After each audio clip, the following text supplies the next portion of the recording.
नमस्कार दोस्तों कैसे हैं आप सब। आशा है कि आप सभी अच्छे ही होंगे।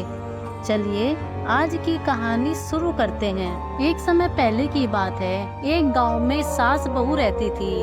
सास ने अपने बहू को एक दिन दूध दही बेचने को कहा। वह बेचने गई तो रास्ते में औरतें पीपल पतवारी सींचती हुई दिखाई दी। इस पर उसने उन औरतों से पूछा, यह क्या कर रही हो? औरतों ने कहा कि हम पीपल पतवारी सींच रही हैं। इससे घर में धन धान्य बढ़ता है और खोया पति मिल जाता है। बहू बोली, ऐसी बात है तो मैं भी पानी की जगह दूध व दही से सींचूंगी। बहू ने रोज दूध दही बेचते समय पीपल पतवारी को भी दूध दही से सींचना शुरू कर दिया। जब सास दूध दही के रुपए मांगती तो वह कह देती कि महीना पूरा होने पर हिसाब दे देगी। इसके बाद जब कार्तिक का महीना पूरा हो गया तो वह पीपल पतवारी के चरणों में पड़ गई। इस पर पीपल पतवारी ने पूछा कि क्या बात है? तो उसने कहा कि आज सास दूध दही का हिसाब मांगेगी। पीपल पतवारी बोली कि मेरे पास तो रुपए नहीं है, यह पत्थर और पान के टुकड़े हैं, जिसे ले जा और अलमारी में रख देना। बहू वही साथ ले गई और उसे एक अलमारी में रख दिया। इसके बाद डर के मारे वह चादर ओढ़कर सो गई। कुछ देर में सास बोली, बहू दूध दही के रुपए ला। बहू बोली, मैं जो लाई हूँ वह अलमारी में रख दिया है। सास ने अलमारी खोलकर देखा तो उसमें हीरे मोती जगमगा रहे थे।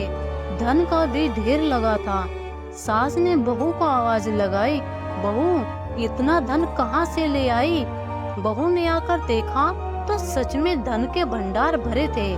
इस पर बहू ने सास को सारी बात बता दी। सास ने कहा कि अब मैं भी कार्तिक महीने में पीपल पतवारी को सींचूंगी।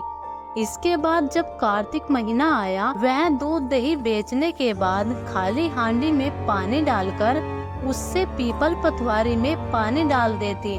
पूर्णिमा के दिन उसने अपनी बहू से कहा वह उससे दूध दही के रुपए मांगे।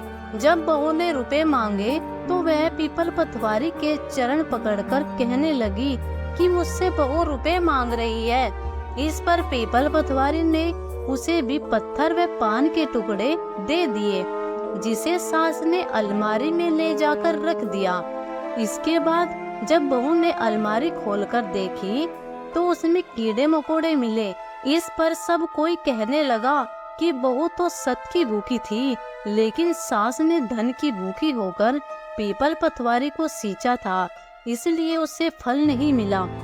कथा के अंत में कहा जाता है कि पीपल पतवारी माता जैसे बहू को फल दिया वैसा फल सबको दे, और जैसा सास को दिया वैसा किसी को भी न दे। धन्यवाद।